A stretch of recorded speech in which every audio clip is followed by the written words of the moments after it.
Allez bien, on se retrouve aujourd'hui, on est le 26 décembre, c'est ça, on est le 26 décembre. J'espère que vous avez passé de bonnes fêtes, que voilà, tout s'est très bien passé, que vous n'avez pas eu de problème, que vous avez des beaux cadeaux, tout ce qu'il faut pour pouvoir investir et continuer dans la crypto-monnaie pour 2022. On va juste passer vite fait le marché des cryptos. Donc voilà, depuis les fêtes, il y a eu quelques surprises quand même, donc surtout au niveau du Matic. Mais après le reste est resté quand même assez calme, parce que voilà, pendant les fêtes, il y en a pas beaucoup qui sont quand même sur les marchés. Donc on va regarder ça tout de suite. Mais voilà, aujourd'hui, le marché il est quand même resté relativement calme, à part le DOT et le Matic, voilà, et le Dodge qui a un peu augmenté, mais bon, sans plus. Parfait, on passe juste sur le crypto Fiat Grid assez rapidement. Voilà, donc aujourd'hui il est à 37, enfin aujourd'hui hier pardon, il était à 37. Donc voilà, donc c'était un peu enfin c'est reste quasiment comme je vous dis assez calme parce qu'on était quand même sur du 39 la semaine enfin le avant il y a 2 jours.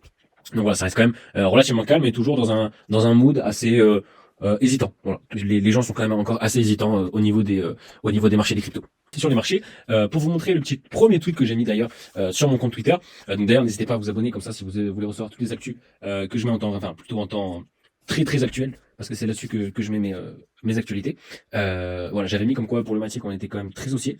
C'était le 23, ok. Et il faut voir que hier, pas plus tard que hier, il a fait exactement le scénario que j'avais dit au moment où j'ai analysé le Matic, sachant que j'ai analysé ça, j'étais dans la voiture en train de partir en vacances pour fêter Noël. Donc j'avais analysé ça et j'avais mis ma petite flèche, voilà, enfin mon setup, et ça fait exactement ce que j'ai dit, donc je suis assez content. Et justement on va se retrouver sur TradingView pour voir tout ça. Donc on peut voir, donc ça c'est l'analyse que j'avais faite du Polygon comme je dis, pendant que j'étais dans ma voiture. Et voilà, donc là je l'ai analysé, donc on voit que le Matic, enfin le Polygon, ça dépend comment vous l'appelez, reste quand même dans un canal vachement haussier depuis juillet 2021 pardon. Donc voilà, il a fait une touche en haut, deux touches en bas, deux touches en haut, deux touches en bas. Enfin voilà, il a pas arrêté de rester dans cette espèce de canal haussier. Donc c'est bien parce que ça reste un canal haussier, c'était pas un canal dans une grosse zone de range. Ouais, il était quand même assez haussier. Et pas plus tard qu'avant-hier, hop, on va passer en H4, on le verra mieux. Et ben voilà, il a cassé, mais littéralement, le canal à la hausse. Donc comme je l'avais dit, avec le MACD, voilà, il était plutôt bullish, surtout en daily, encore mieux. Hop, il était vachement bullish. Le RSI, il était aussi assez haut. Mais voilà, ce qui est important quand même de voir, c'est quand même le MACD. On avait tout qui était bon. Tous les setups étaient bons pour que ça reparte à la hausse. Les moyennes mobiles, c'est pareil, c'était resté au-dessus des moyennes mobiles. Les volumes, pareil, il y avait pas mal de volumes à ce niveau-là. Donc ce qui fait que pour redescendre, ça aurait été vachement compliqué. Donc là, le polygone est vachement monté. Pareil pour les volumes. Mince, hop. Les volumes, ils étaient aussi à ce moment-là. Donc à ce moment-là, quand moi je l'ai analysé, je me dis bah c'est parfait, les volumes ils sont haussiers, donc on va forcément repartir à la hausse. Ok. Bon finalement, ça nous a fait une petite bougie de baisse et après ça repartit à la hausse. Et les bandes de boulanger, c'était aussi parfait parce que c'était venu les toucher et ça les a collés et ça continue de les coller. Là, ça continue de les coller. Donc certainement qu'on va continuer de les coller encore un peu. Et on va redescendre, on va corriger vers là et après on va remonter. On va regarder juste ça en H4. Donc voilà, hop, j'ai enlevé les bandes. Donc là, on voit que ça a cassé le canal haussier. Donc sur cette ligne ici, là sur cette ligne ici, on va la mettre plus grosse comme ça on verra bien. Voilà, cette ligne ici. Ok, donc ça formait un espèce de diamant, d'accord. Donc moi personnellement, les diamants quand c'est comme ça, moi c'est un signal de retournement. Donc c'est ce que j'ai fait. Voilà, pour moi ça s'est retourné. Et il y avait un certain niveau. Voilà, celui-là je l'avais pas mis au tout début, je l'avais pas vu, mais j'ai vu qu'après c'était descendu. Et après bam, ça avait tout remonté, donc ça a tout englobé. Donc c'était quand même un joli signal haussier et j'étais content parce que ça a aussi validé mon setup que j'avais dessiné avant que tout ça ça casse à la baisse et que ça remonte. Voilà. Donc j'étais quand même pas mal content. Donc sur le polygone, on reste quand même vachement haussier. Donc là on va arriver par contre sur les targets. Hop, alors attendez, on est sur ça. Juste enregistré. Hop, voilà. Donc là on a ça comme ça. Hop, hop. Donc là personnellement sur le polygone, maintenant que ça a été vu, hop, ça je peux l'enlever. Hop, voilà. Et personnellement je pense que ça va ranger un peu comme ça. Ça va certainement rechuter, parce que là, vous voyez, on a les récits qui est vachement haut. Et après, bam, on va repartir, ok. Alors, moi, je pense que ça va faire ça. Et je pense que c'est un setup qui est très, très, très probable, très, très, très probable. Après, ça peut repasser dans le canal et hop, redescendre. Et après, on continue de ranger encore dans ce canal, voilà. Mais qui reste quand même toujours à la hausse, ok. Donc voilà, c'est un très très bon signal ici. Mais il faut faire aussi attention parce que comme vous le voyez, là on a quand même 1, 2, 3, 4, on a déjà 5 bougies de hausse. Donc c'est quand même quelque chose qui est énorme. Donc à un moment, il va bien falloir que ça corrige, d'accord. Donc certainement quand je dis ça va corriger vers là. Donc soit ça va réintégrer le canal et on va continuer comme ça. Soit ça va corriger ici et après ça va péter. Qui a lui aussi cassé son espèce de canal biseau descendant. Ok. Donc il a cassé à la hausse. Donc ça c'est une bonne nouvelle pour le Shiba. Hop, j'ai mis un tweet aussi également. Au moment où ça a pété, au moment où ça a explosé, ça a cassé son canal. Donc on le voit mieux. Hop, en H4, ok. Donc voilà, moi j'avais déjà pris un trade à ce niveau-là. Voilà, donc moi ça continuait, hop, ça a touché le haut du canal, ça a corrigé, et ben après ça l'a pété. Et là, c'est revenu, touche les canals, et là ça continue de ranger.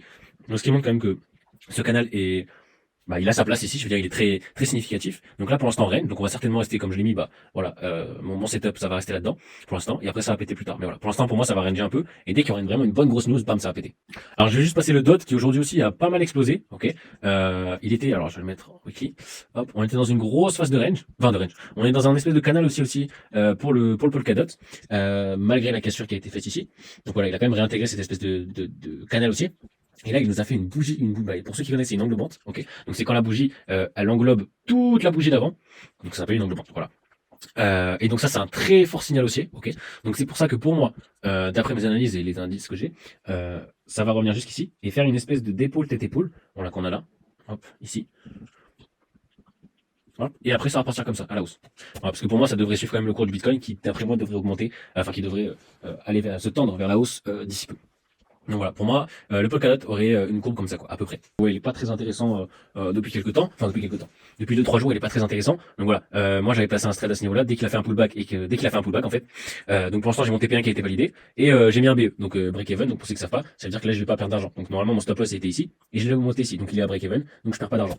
Alors, donc là j'ai déjà gagné, enfin j'ai déjà pris des gains sur mon TP1. Donc voilà, maintenant il range, on va voir ce qu'il va faire. Donc soit il va revenir sur mon BE, soit il va venir taper mon TP ici. Donc on verra. Mais pour l'instant, voilà, j'ai pas grand chose à dire sur le Bitcoin parce que pour l'instant il est pas très très intéressant. Parce que quand même, je me suis quand même renseigné pour savoir pourquoi le Polygon il avait autant augmenté mais d'un coup comme ça.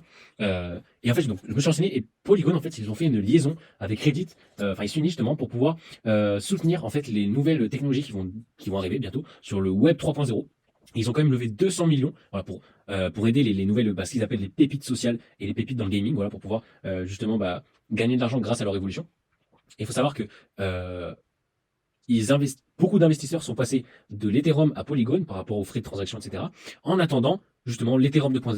Donc c'est une très bonne opportunité pour l'instant pour le Polygon, justement. Donc ils vont prendre beaucoup de valeur parce que beaucoup d'investisseurs viennent sur leur blockchain pour compenser le fait que le TH commence à devenir aussi un peu commence à devenir un peu overbooké, voilà, donc un peu plein. Donc en fait le Matic est ce qu'est le TH au Bitcoin en fait, voilà. Donc le TH était là pour soutenir le Bitcoin et là finalement le Matic il est là pour soutenir le TH. Donc c'est pour ça que ça reste un très bon projet au long terme, mais que d'ici peu quand il y aura le TH 2.0, là faudra faire attention parce que voilà, il y a pas mal d'investisseurs qui vont certainement repartir sur le blockchain de l'Ethereum, mais voilà, sur un long terme ça reste quand même un très bon projet. Donc moi je suis assez confiant vraiment sur cette crypto-monnaie. Donc je vous la conseille. Donc je suis pas du tout payé ou par eux ou quoi que ce soit, mais voilà, moi c'est une crypto-monnaie que je suis depuis un moment, qui à l'époque où j'ai commencé à la voir, elle valait 0,60 centimes, enfin elle valait 60 centimes. Aujourd'hui elle en vaut presque 3 euros. Donc c'est quand même énorme. Donc j'ai pris pas mal de positions dessus.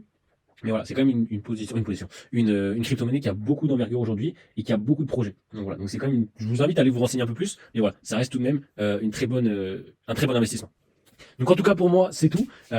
J'espère que vous pourrez passer les fêtes, en tout cas le nouvel an. J'espère qu'on sera pas confiné ou du moins que le couvre-feu sera pas trop chiant.